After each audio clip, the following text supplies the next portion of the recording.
dengan Warta Berita. Hasil pemeriksaan kita belum ada tanda-tanda gangguan kejiwaan. Jadi yang memberikan statement itu kan dari dinas kesehatan awalnya ataupun dari masyarakat yang berkembang. Jadi kita kalau terkait itu kita harus buktikan terlebih dahulu. Jadi di sini hanya kita pakai itu hanya DDR saja, RDT. Ya banyak keluhan masyarakat, memang banyak keluhan mengenai puskesmas.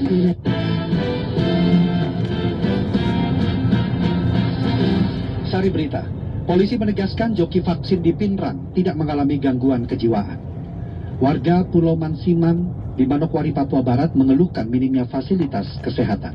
Inilah Warta Berita selengkapnya, Rabu 22 Desember 2021 bersama saya, Rudi Zain.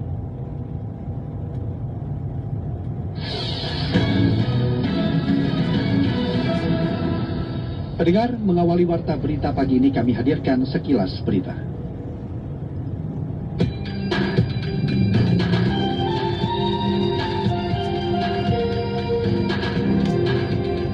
Jasa Marga mencatat 4 hari menjelang Natal 2021, sebanyak 600 ribuan unit kendaraan meninggalkan Jabodetabek atau ada kenaikan lalu lintas sebesar 8,1%. Sebanyak 280 personil gabungan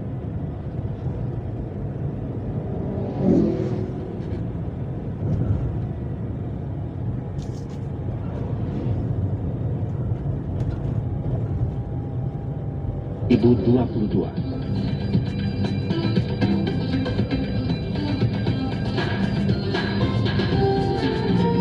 Banjir yang melanda di sejumlah titik di Malaysia menewaskan 14 orang dan memaksa 70 ribu warga lainnya mengungsi. Data tersebut hingga hari Senin kemarin dikutip dari AFP, korban meninggal dengan rincian 8 orang berasal dari Selangor, sementara 6 lainnya dari Pahang.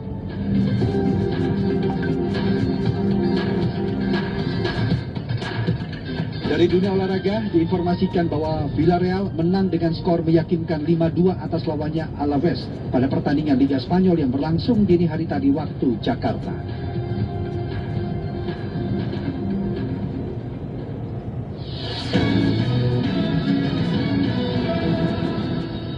Pendengar, pemerintah Provinsi DKI Jakarta melarang warga untuk pesta kembang api dan arak-arakan saat perayaan Natal dan Tahun Baru 2022 mendatang karena COVID-19 varian Omikron telah ditemukan di ibu kota.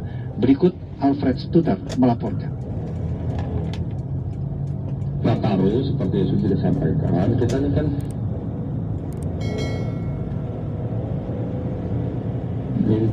Pemprov DKI Jakarta kembali menyampaikan larangan seluruh kegiatan perayaan Tahun Baru 2022 yang menimbulkan kerumunan seperti perayaan dengan kembang api hingga arak-arakan. Wakil Gubernur Jakarta Ahmad Riza Patria Wali Kota memohon agar warga bisa mendukung kebijakan ini dengan mengedepankan kesehatan bersama sehingga potensi penularan virus dapat dicegah saat momen libur panjang Natal 2021 dan Tahun Baru 2022. Tidak diperkenankan kegiatan-kegiatan perayaan Tahun Baru New, ya kan, kembang api, arak-arakan juga tidak diperkenankan. Jadi mohon semua warga Jakarta untuk bisa mendukung program-program yang baik yang tidak menimbulkan kerumunan yang dapat nanti mendorong terjadi peningkatan virus. Sementara itu, Menteri Dalam Negeri Tito Karnavian menyatakan pemerintah tidak akan melakukan penyekatan saat momen Nataru, namun pembatasan akan diperkuat di ruang-ruang publik, sehingga ia meminta agar kepala daerah termasuk Pemprov Jakarta segera mengeluarkan aturan yang mengatur sanksi bagi pelanggarnya. Salah satu mekanismenya untuk dapat ditegakkan supaya tidak terjadi penularan itu adalah menerapkan Peduli Lindungi.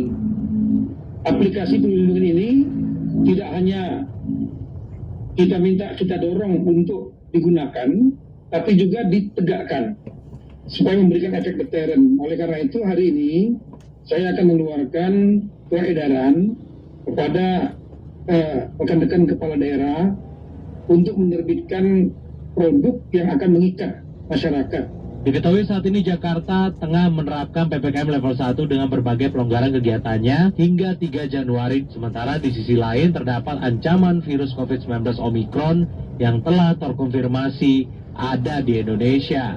Dari Jakarta, Alfred Stuter Pro 3 RRI. Pendengar, polisi telah memeriksa Abdul Rahim, warga Kabupaten Pinrang, Sulawesi Selatan, yang menjadi joki vaksin. Abdul Rahim menggantikan orang yang enggan divaksinasi tetapi ingin mendapatkan sertifikat vaksin.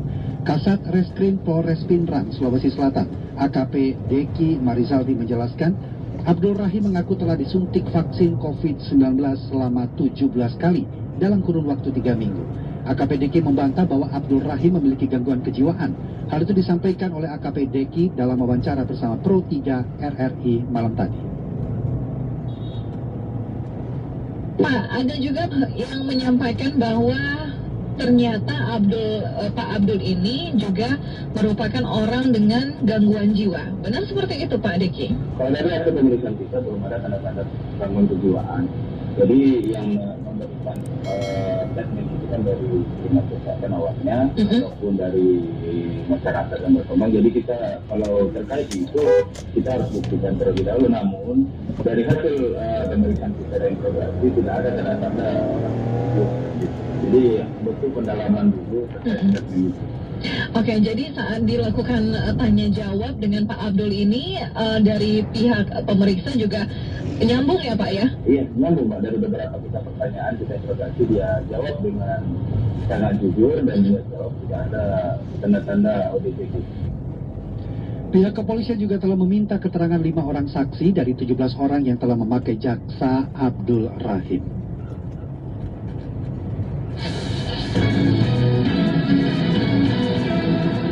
Pendengar, Presiden Joko Widodo dijadwalkan membuka acara Puncak Muktamar ke-34 Nahdlatul Ulama di Pondok Pesantren Darus Saadah Gunung Sugi, Lampung Tengah. Aparat mulai mensterilisasi lokasi acara menjelang kedatangan Presiden Joko Widodo. Reporter kami Agung Ghazaldi saat ini berada di Ponpes Darus Saadah. Agung.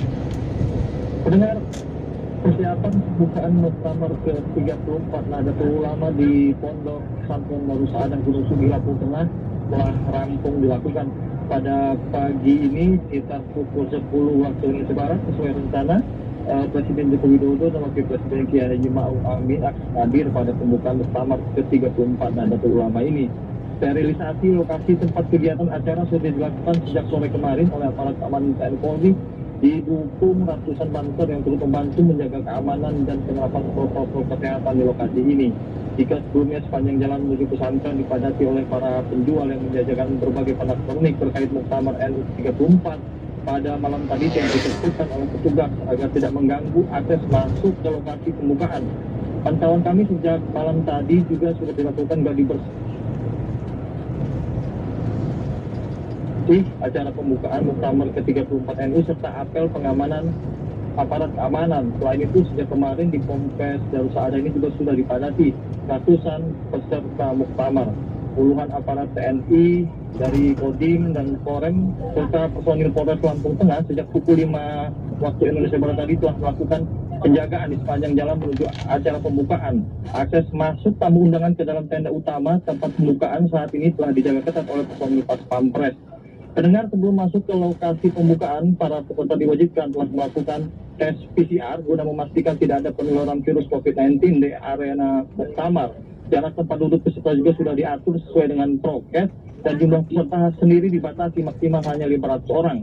Pembukaan Muktamar ini juga akan disiarkan secara langsung melalui kanal YouTube dan ditampilkan di beberapa layar besar yang ditempatkan di titik-titik tertentu lokasi Muktamar.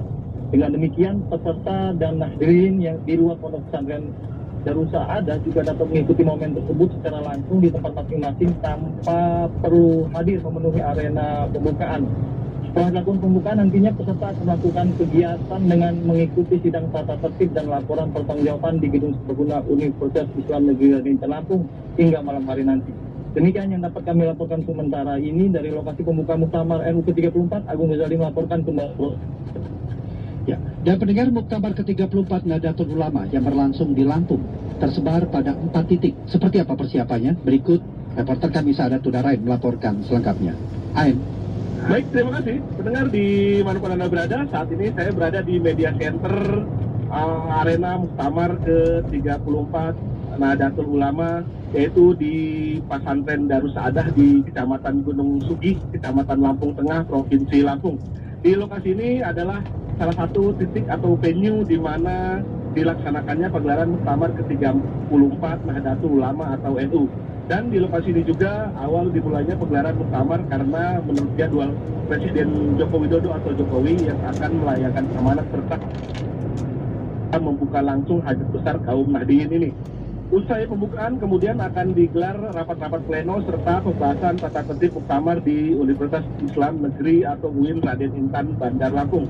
Kemudian pernak-pernik Muktamar juga dilakukan di Universitas Mahalayati di Jalan Pramuka, Kecamatan Kemiling Ilir, Kota Bandar Lampung. Di mana dalam memeriahkan pagelaran Muktamar ini digelar juga parade puisi Nusantara, pertemuan seniman dan budayawan, sarasehan, dan juga wayang kulit. Sementara untuk venue terakhir yakni Universitas Lampung atau UNILA di Jalan Profesor Dr. Insinyur Jumantri Bojonegoro, Kecamatan Raja Basa, Bandar Lampung hanya digunakan sebagai lokasi sidang penetapan ahwa atau perwakilan yang dimandatkan untuk memilih Ketua Umum Pengurus Besar Nahdlatul Ulama atau PBNU periode 2021-2026. Kemudian acara penetapan Ketua Umum PBNU baru serta penutupan akan dilakukan di venue Pesantren Darus Saadah di Kecamatan Gunung Sugih, Kabupaten Lampung Tengah, Provinsi Lampung. Dan informasi yang dimudah ini bila setiap pagelaran acara pada venue-venue Muktamar dibatasi hanya 600 orang. Hal tersebut sebagai langkah penyesuaian protokol kesehatan di mana Muktamar kali ini digelar masih dalam masa pandemi COVID-19.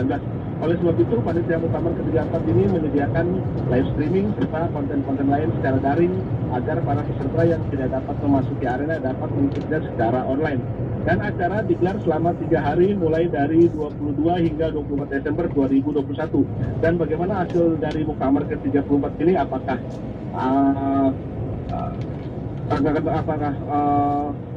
Ketua Umum baru nantinya dihasilkan Said Agilsyad ataupun Gus Yahya, nanti RRI akan mengupdate-nya kembali. Demikian langsung dari Bandar Lampung, saudara-saudara, hingga RRI kembali ke studio.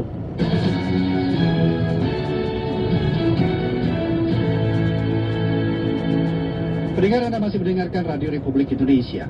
Berjuang sembuh dari COVID-19 hingga memiliki lebih dari satu pekerjaan, perempuan-perempuan hebat di Indonesia memilih berjuang daripada diam ketika pandemi terus menggempur berbagai sisi kehidupan mereka. Berikut kami hadirkan dalam laporan khusus bersama Niar Abdul Litilo. Laporan khusus.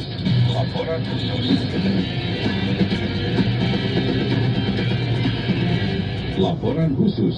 Saya kena COVID itu bulan Juni. Anak saya itu masih umur 3 bulan. Sejak pandemi COVID-19 melanda Indonesia, hampir semua kalangan merasakan dampaknya baik secara langsung maupun tidak.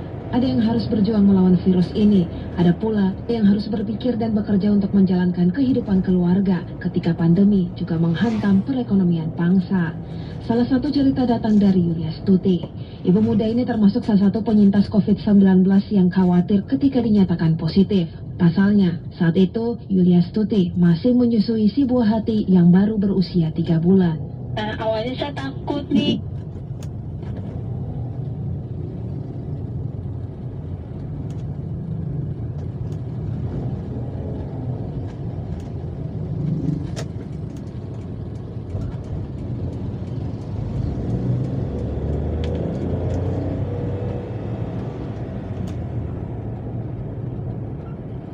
Instagramnya Dokter Tiwi, saya baca-baca kalau ibu menyusui kena COVID nggak apa-apa sih. Yang penting perhatikan ini aja, cuci tangan sebelum menyusui itu kita harus cuci tangan dulu, ganti baju semua, baru menyusui. Habis itu kita ini lagi ganti baju, semprot tuh aman. Nggak ada larangan untuk ibu menyusui kok. Itu menyusuinya langsung atau pumping atau pompa? Langsung. Langsung ya? Iya. Apa mengatakan jika ada ibu yang tengah mengalami situasi seperti yang pernah dialaminya, ia berharap para ibu ini tidak takut dan tidak mudah menyerah akan keadaan yang dihadapi. untuk ibu-ibu menyusui, pokoknya jangan putus asa, jangan takut karena COVID dia nggak mau menyusui, karena kan ASI itu lebih bagus kan daripada susu formula, jadi nggak apa-apa, kasih aja. Motivasinya ya tetap semangat. COVID itu kan sembuhnya kalau karena imun ya, kalau kitanya banyak pikiran, imunnya nggak bakalan naik. Tak hanya virus, para ibu juga harus berjuang keras demi memenuhi kebutuhan keluarganya. Seperti cerita Lucy Sudirham, ibu tunggal dari 2 putra ini memilih untuk tidak menyerah dan menjadikan tantangan yang dihadapi sebagai motivasi baginya, hingga ia berani mengambil 2 pekerjaan bersamaan demi anak-anaknya. Justru dibalik, tantangan itu adalah menjadi kesempatan. Tantangan itu menjadi peluang. Itu yang saya berpikir. Makanya kita yang utama dalam mindset kita yang kita rubah. Pola pikir kita yang kita rubah. Ketika kita bilang, aduh gimana ya anak-anak susah ini. Ketika kita berpikir itu maka akan terbentur-bentur. Makanya solusinya adalah mindset kita, pola pikir kita yang kita rubah. Kemudian apa peluang yang bisa kita lakukan. Nah itu ya kemudian saya pada para ibu-ibu di lingkungan saya juga, terus kemudian bersama teman-teman kita kita yang bisa kita lakukan di kondisi pandemi, bukan mengeluh tetapi kita mencari solusi. Kalau kita mengeluh kan jalan di tempat ya, terus gimana? Padahal kan hidup harus tetap berjalan, anak-anak juga tetap sekolah, kita juga tetap bekerja, kita tetap bersosialisasi. Tapi bagaimana itu menjadi kondisi yang mungkin orang mengatakan itu adalah beban, justru saya malah sebagai menjadi peluang. Seperti Yulia Stuti, Lucy juga memiliki pesan bagi para wanita hebat yang kini menjadi ibu, agar mereka tidak mudah menyerah. Menurut Lucy, para ibu bisa punya kesempatan untuk menjadikan masalah yang dihadapi menjadi berkah bagi dirinya dan orang-orang di sekitarnya. Sederhana saja, ketika kita mungkin sama dengan saya sebagai ibu tunggal, kita hadapi bahwa kondisi ini adalah satu anugerah, bahwa kita Tuhan memberikan suatu peristiwa itu pasti tidak ada cuma sia-sia, pasti ada justru sebaliknya kita lebih tertantang. Kita harus berpikir bahwa anak-anak harus tetap maju, anak-anak juga harus tetap berkarya, anak-anak juga bisa sekolah dengan baik. Kita kuatkan diri kita bahwa kita mampu dan kita bisa, tidak ada pintu tertutup. Semua pasti ada peluang dan pasti ada kesempatan. Maka bukan saatnya kita menyalahkan orang lain, menuju pada orang lain, tapi kita terus balik pada apa sih yang kita punya, potensi yang kita miliki di diri kita. Hasil survei Kementerian Ketenagakerjaan menunjukkan pasar tenaga kerja tahun ini mengalami pelemahan. Ada sekitar 2.228.561 pekerja yang telah kehilangan pekerjaan dan tingkat pengangguran meningkat sekitar 1,32% dibandingkan dengan tahun sebelumnya, yaitu 6,26%, di mana kelompok pekerja perempuan menjadi yang paling terdampak. Dari Jakarta, Nia Abdul Itiloli, Pro 3 RRI.